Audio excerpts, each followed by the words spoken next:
you want to be rich, give everything, keep giving, And so it is with awakening too, I think.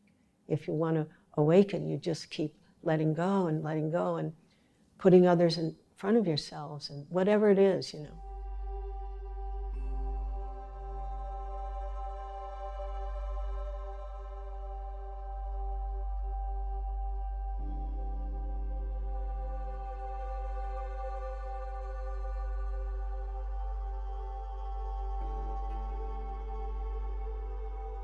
Do you have a sense that you came into this life with a certain promise of some kind, maybe a commitment to the lineage that you're now a part of, and did you fulfill that promise? Do you have a sense of, I fulfilled my promise? And if so, what was that promise you fulfilled? Mm-hmm. Well, I do have that sense. I've actually never discussed it with my teachers. It would be interesting to do that.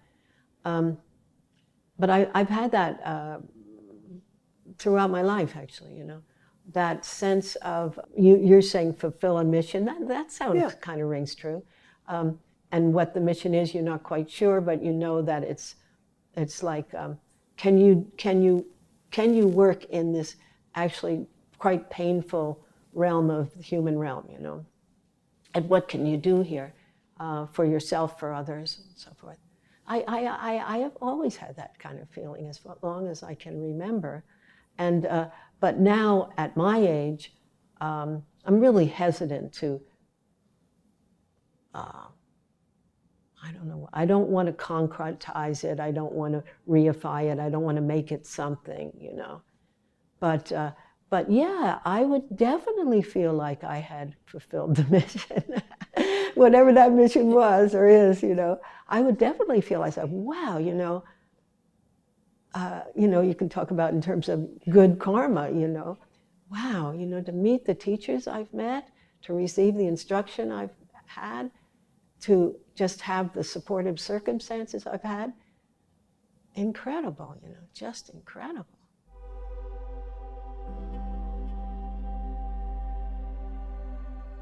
Now, I wanted to ask you about this quote from your book, No Time Like the Present, that I think is relevant here. You write, the best forms of healing, therapy, and meditation are all about learning to trust. So tell me about your journey of learning to trust and what that means. We think we're in charge of this dance, and we're not. I mean, we get a chance to act and create, but really there's something so much bigger going. And so that capacity to trust. So I learned it in the monastery because I went through the monsoons and the cold and I could do this. I began to trust myself. I learned how to trust that I could be with all the inner storms and fears and so forth. I learned more how to trust in relationship, and that takes its own time. Whether it's the emotions or the images or the phases of our life, we are given the gift of life, and it's not the way we want it, but it's what we need to open our hearts to learn whatever lesson there is to find freedom. And I needed to learn that in all these different ways, or I wanted to learn it. I don't know, I was graced to learn it.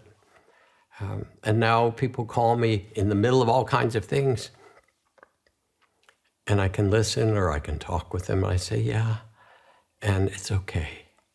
And I mean it in the deepest way. I mean it working in the refugee camps and meeting those people in the refugee camps where everything was taken, and that there are certain people who carry a kind of dignity and love that no one can take from them.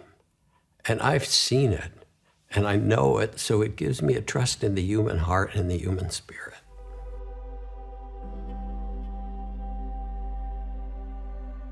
Now, you said a very powerful thing, adapt to circumstances so your full potential could come forward. Yeah. And I thought, that's what people want.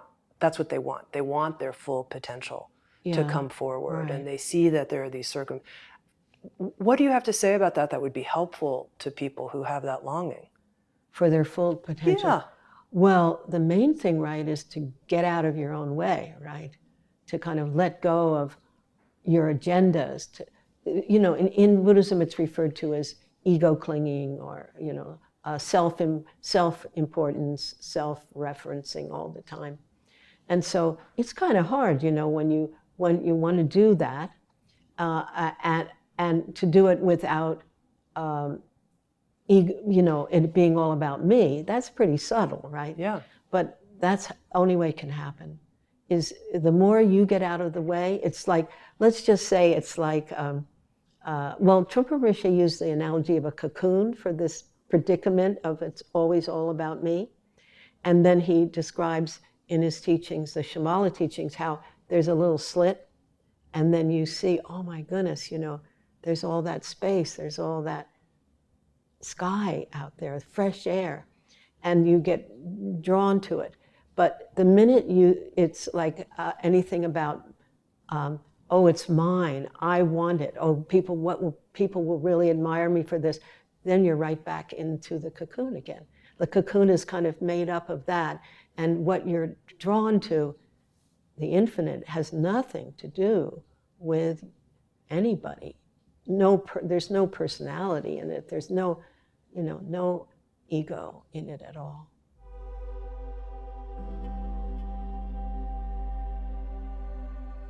I think a lot of people, even if they've touched some type of mystical awakening, still, if they were to tell the truth about their current experience, would say, I am living with some type of body of fear. I feel fear a lot. I can sense it. I can sense it as kind of creating the architecture of myself.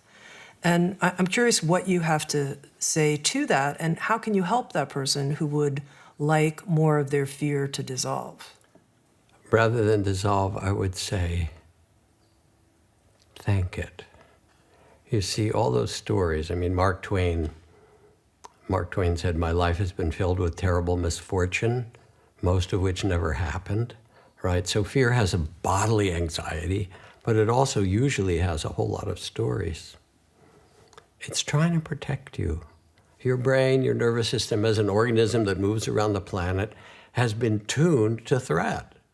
And it wants to figure out things in advance. That's the fear of the fear. Instead, as Thich Nhat Hanh would say, invite it for tea. Say, okay, I know you. Yes, your fear. Thank you for trying to take care of me. Actually, I'm okay right now. But you can relax. You can rest for a moment. I'm okay. Thank you. And that inner shift of living in the consciousness, what I call the small sense of self or the body of fear, it's built in. And so thank you for doing your job, but that's not who you are.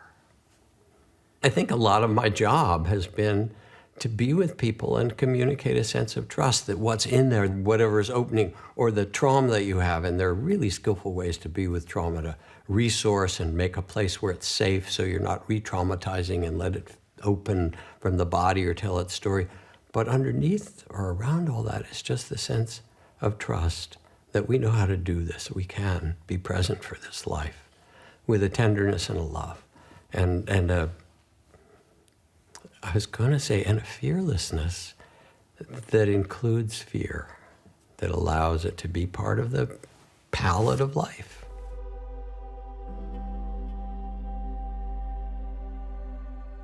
So again, that's a big ask. But all this thing we were talking about earlier about working with what's painful in life, the groundlessness, the uncertainty, the insecurity, what that feels like, and completely extending tenderness to that feeling, like I was talking about earlier, without the spin-off, that is not an ego thing. That's a kind of ego burning, if you're like burning up the mechanism, or I don't want to get too fancy with the metaphors, but it's like a burning up that which is getting in the way of our full potential. So that's interesting because full potential doesn't have anything to do with the small self,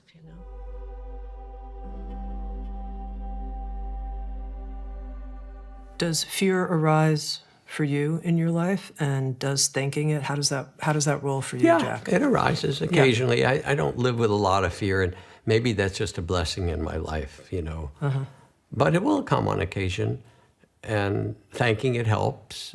And also just acknowledge, oh, fear, I know you.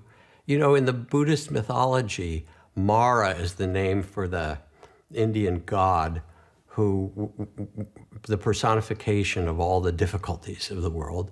And the Buddha seated under the Bodhi tree wants to get enlightened in this story or this myth. And then Mara comes first with all the temptations of, you know, all the most beautiful, you know, maidens and the best food and so forth. And the Buddha sits there. And then Mara comes with his armies of aggression, of fear and so forth. And the Buddha just sits there. And then Mara comes with doubt. Well, you can't do this. This is not possible. Nobody. And in all of these, the Buddha looks out and says, oh, Mara, I see you. I see who you are. Not with judgment, but just saying, oh, I see you, Mara. And in that moment, the Buddha becomes the one who knows, becomes the place of wisdom in us that sees all of that. So yeah, I get caught. And there was a time, you know, you may notice I have a bit of a tremor. And I started passing out on stage in front of all these people, and I had more tremors and all this stuff happening in my body. It was about a dozen years ago. And I got every test, you know, they take you and they test you from top to bottom. And I got misdiagnosed with something that was like ALS, but worse. And they said, well, it's happening quickly, your body's going to deteriorate. Okay, I think I'm okay with death. And then they said, oh, and dementia comes with it. Uh-huh. And I did not like that. That was not in my program. And I got really afraid. Much more than I thought, because I've sat with dying bodies, I've been in the hospice, but dementia was not okay. So it activated a great deal of fear. Fortunately, a couple weeks later, it turned out it wasn't the right diagnosis. I'm fine. But I remember going to talk to Ram Dass about it and telling him the story. And he listened and he smiled and he says, oh yeah, I flunked the course a number of times myself. And it was so comforting, because the idea isn't to be some way with or without fear or something like that. It's to be human and love it, to love it all, including, you know, the contraction as well as the expansion. That who we are is bigger than all of that. Discover on-demand videos and docuseries, explore a full schedule of daily life classes, and become part of an incredible community. At Sounds True One, we invite you inward to find your way your way.